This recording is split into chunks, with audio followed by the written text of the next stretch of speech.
नमस्ते दोस्तों, मैं हूं प्रदीप कुमार। आप देख रहे हैं डिजिटल मार्केट। वीडियो शुरू करने से पहले बता दूं, ये वीडियो एक एजुकेशनल पर्पस के लिए है। अगर आप स्टॉक मार्केट में कोई भी फाइनेंशियल इन्वेस्टमेंट करते हो तो अपने फाइनेंशियल एडवाइजर से सलाह जरूर लें या फिर अपनी सोच समझ के साथ ही स्टॉक मार्केट में इन्वेस्टमेंट करें। अगर आपको स्टॉक मार्केट में कोई भी फाइनेंशियल लॉस होता है तो उसके लिए ये वीडियो रिस्पॉन्सिबल नहीं रहेगी। तो चलो दोस्तों, वीडियो शुरू करते हैं। दोस्तों, आज हम बात करने वाले ग्रेसिम इंडस्ट्रीज स्टॉक के रिटर्न के बारे में। देखा जाए तो ये स्टॉक टेक्सटाइल सेक्टर से बिलोंग करता है। देखो, स्टॉक मार्केट में किसी भी स्टॉक में इन्वेस्टमेंट करने से पहले करीब आपको तीन बातें हमेशा ध्यान में रखनी चाहिए। सबसे पहले और इंपॉर्टेंट बात कि जिस स्टॉक में आप इन्वेस्टमेंट करने की सोच रहे हो, आखिर उस स्टॉक ने अपने इन्वेस्टर्स को पिछले 5 सालों में क्या क्या रिटर्न दिए और कितनी ज्यादा गिरावट हमें उस स्टॉक में देखने को मिली है। दूसरी सबसे इंपॉर्टेंट बात कि जिस स्टॉक में आप इन्वेस्टमेंट करने की सोच रहे हो, क्या वो स्टॉक शॉर्ट टर्म में ज्यादा प्रॉफिटेबल है या फिर वो स्टॉक लॉन्ग टर्म में ज्यादा प्रॉफिटेबल है। और तीसरी सबसे इंपॉर्टेंट बात कि जिस स्टॉक में आप इन्वेस्टमेंट करने की सोच रहे हो, आखिर वहां पे आपको शॉर्ट टर्म और लॉन्ग टर्म में आखिर कितने कितने टाइम ड्यूरेशन की होल्डिंग करने पे आखिर उस स्टॉक से आपको कितना रिटर्न या फिर लॉस देखने को मिलने वाला है। और यही तीनों बातें आज हम इस वीडियो में डिस्कस करने वाले हैं ग्रेसिम इंडस्ट्रीज स्टॉक को लेके। अगर आपने स्टॉक में कोई भी इन्वेस्टमेंट कर रखा है या फिर आप स्टॉक में कोई भी इन्वेस्टमेंट करने की सोच रहे हो तो ये वीडियो आपके लिए काफी ज्यादा इंपॉर्टेंट होने वाली है, क्योंकि इस वीडियो में मैं आपको बताऊंगा आखिर ग्रेसिम इंडस्ट्रीज स्टॉक ने पिछले 5 सालों में क्या रिटर्न दिए, जिसके बिहाफ पे आपको एक आइडिया मिलने वाला है। एक पैटर्न यहां पे आपको दिखाने की कोशिश करूंगा कि भाई ये स्टॉक शॉर्ट टर्म में ज्यादा प्रॉफिटेबल रहेगा या फिर लॉन्ग टर्म में ज्यादा प्रॉफिटेबल रहेगा। साथ में यहाँ पे शॉर्ट टर्म और लॉन्ग टर्म में किस किस टाइम ड्यूरेशन में बड़ी गिरावट आपको देखने को मिल सकती है और कितना बड़ा रिटर्न यहाँ पे आपको देखने को मिल सकता है। शॉर्ट टर्म में यहाँ पे आपको ज्यादा मैक्सिमम स्टॉक में कितनी ज्यादा गिरावट आपको देखने को मिल सकती है और मैक्सिमम कितना ज्यादा रिटर्न देने का दम ये स्टॉक रखता है। इन सभी सवालों के जवाब आपको इस वीडियो में मिलने वाले हैं, तो वीडियो को पूरा जरूर देखें। तो चलो वीडियो शुरू करते हैं। दोस्तों, अगर बात करें ग्रेसिम इंडस्ट्रीज स्टॉक के बारे में तो देखते हैं इसके शॉर्ट टर्म में अलग अलग टाइम ड्यूरेशन की होल्डिंग करने पर आखिर अपने इन्वेस्टर्स को यहाँ पे कितना रिटर्न या फिर लॉस देखने को मिलता है।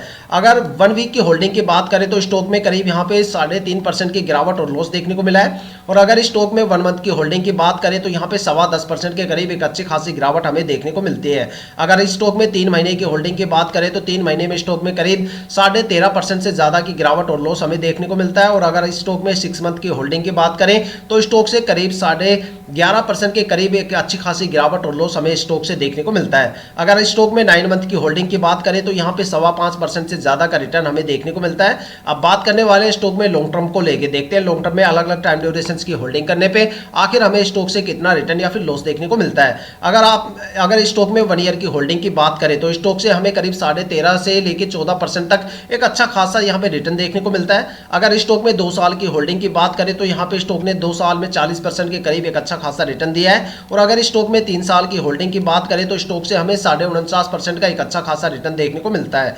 अगर स्टॉक में 4 साल की होल्डिंग की बात करें तो स्टॉक ने 4 साल में 161% के करीब एक अच्छा खासा रिटर्न दिया है। और अगर स्टॉक में 5 साल की होल्डिंग की बात करें तो करीब यहाँ पे इन्वेस्टर्स का पैसा 2.25 गुना से ज्यादा करके दिया है। यहाँ पे स्टॉक में 226% के करीब एक अच्छा खासा रिटर्न देखने को मिलता है। अगर एक कंक्लूजन निकाल के देखा जाए तो शॉर्ट टर्म में ये स्टॉक इतना ज्यादा प्रॉफिटेबल नहीं है और अगर लॉन्ग टर्म की बात करें तो ये स्टॉक लॉन्ग टर्म में काफी ज्यादा प्रॉफिटेबल है। अगर आप शॉर्ट टर्म में ये सोच के यहाँ पे इन्वेस्टमेंट कर रहे हो कि भाई शॉर्ट टर्म में 2, 4 या 6 महीने तक यहाँ पे होल्ड करके एक अच्छा रिटर्न गेन कर सकते हो, तो ऐसी गलती बिल्कुल भी मत करना, क्योंकि शॉर्ट टर्म में ये स्टॉक बिल्कुल भी प्रॉफिटेबल नहीं है। और लॉन्ग टर्म की अगर बात करें तो लॉन्ग टर्म में आप स्टॉक में जितने लंबे टाइम ड्यूरेशन के लिए होल्ड करोगे उतना अच्छा खासा भर भर के रिटर्न आपको स्टॉक से देखने को मिलने वाला है। अगर लॉन्ग टर्म के सबसे बेस्ट टाइम ड्यूरेशन की बात करें तो वो यहाँ पे 5 साल का टाइम ड्यूरेशन है, जहां पे इसने अपने इन्वेस्टर्स का पैसा करीब 2.25 गुना से ज्यादा करके दिया है। यहाँ पे 226% के करीब एक अच्छा खासा रिटर्न स्टॉक से देखने को मिलता है। देखा जाए तो आप स्टॉक में किसी भी टाइम ड्यूरेशन में यहाँ पे एंट्री कर सकते हो, लेकिन एग्जिट करते टाइम मैं आपको यही सुजेस्ट करूंगा कि स्टॉक से आप जितने लंबे टाइम ड्यूरेशन के बाद एग्जिट करोगे उतना भर भर के रिटर्न आपको स्टॉक से देखने को मिलने वाला है। देखा जाए तो यहाँ पे जो प्रमोटर की होल्डिंग है वो अभी भी 43.11% है, जो पिछले साल 42.75% है। देखा जाए तो पिछले साल के कंपैरिजन में यहाँ पे प्रमोटर ने अपने होल्डिंग को बढ़ा दिया है। देखो, किसी भी स्टॉक में इन्वेस्टमेंट करने से पहले वहां पे प्रमोटर की होल्डिंग 50% से ज्यादा होनी चाहिए और एफआईआई की होल्डिंग जितनी ज्यादा कम होगी उतनी ज्यादा बेनिफिशियल होगा, क्योंकि प्रमोटर कंपनी के साथ लॉन्ग टर्म तक रुकते हैं और वो धीरे धीरे करके अपनी होल्डिंग को रिलीज करते हैं। लेकिन एफआईआई की अगर होल्डिंग किसी भी स्टॉक के अंदर ज्यादा होती है, यहाँ पे 15.5% से ज्यादा प्रमोटर की होल्डिंग है, जिस स्टॉक में एफआईआई की होल्डिंग ज़्यादा रहेगी, समझ लो उस स्टॉक में गिरावट भी आपको ज़्यादा देखने को मिलती है, क्योंकि जब भी गिरावट का सिलसिला शुरू होता है तो एफआईआई सबसे पहले सोल्ड आउट करके वहाँ से निकलते हैं और गिरावट का एक सिलसिला वहाँ पे शुरू हो जाता है। तो एफआईआई की होल्डिंग हमेशा कम होनी चाहिए, प्रमोटर की होल्डिंग हमेशा ज़्यादा होनी चाहिए।